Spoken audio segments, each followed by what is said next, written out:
Viagem na eletricidade. Ohm faz a lei. Nós abordamos hoje o degrau superior de nossos altos estudos elétricos. Então, resumamos as coisas para aqueles que não estavam aqui.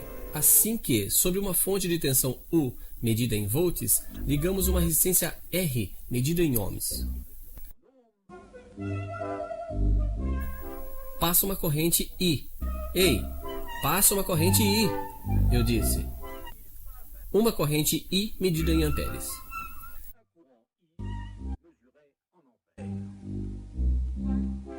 Ok, está certo. Sabemos bem que os elétrons vão do menos ao mais, mas o senhor que havia descoberto a eletricidade não conhecia ainda os elétrons. Eles tinham decidido que a eletricidade ia do mais ao menos e tinham baseado toda a fórmula em cima disso. Como nós guardamos a fórmula deles, nós guardamos também o sentido convencional da corrente que eles tinham escolhido. A corrente é a mesma em todo ponto do circuito. Do contrário, isso não seria um circuito. Mas essas três grandezas são excessivamente ligadas. Por exemplo, R é um fixo. Se U aumenta, I aumenta. Se U é fixo, quando R aumenta, nesse caso, I diminui.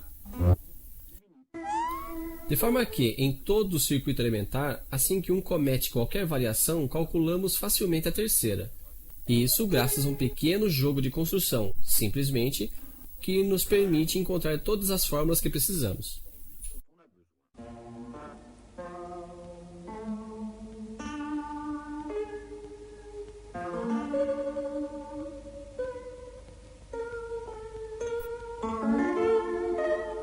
Mas isso é o beabá. Agora uma pequena colocação. Eu tenho um aparelho a transistor que funciona a 6 volts, mas o Sr. Volta tem somente pilhas de 1,5 volts para nos propor. Mas eu sei bem que empilhando 4 pilhas no sentido correto, eu terei meus 6 volts e minhas músicas. Eu fiz o que chamamos uma ligação série. As tensões dos geradores se juntam. Se eu colocasse minhas pilhas dessa forma, nesse caso, as tensões não se juntariam. Isso é o que chamamos de ligação em paralelo ou em derivação. Série ou paralelo são os dois modos de ligar geradores em um circuito. Quanto à resistência, é exatamente igual. Há dois modos de ligá-las, em série ou paralelo. Em série, elas se juntam. Em paralelo, bem, nesse caso veremos.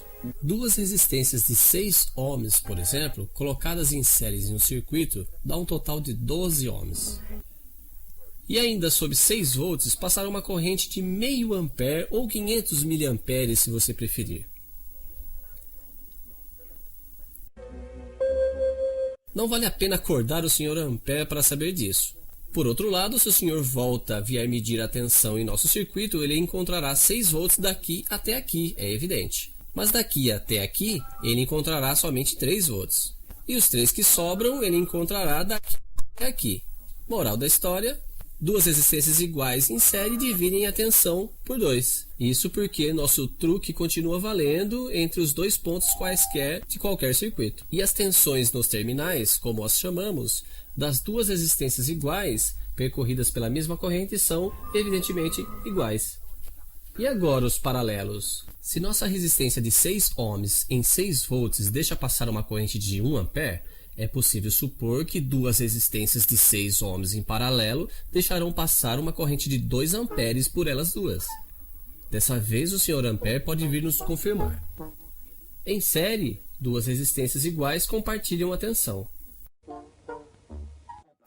Em paralelo, elas compartilham a corrente. E como nosso truque ainda continua válido, podemos calcular que as duas têm a mesma função, que é uma só resistência de 3 ohms. Assim, quando duas resistências iguais são colocadas em série, elas fazem uma resistência total de 2 vezes maior. Colocadas em paralelo, elas fazem uma resistência equivalente de 2 vezes menor.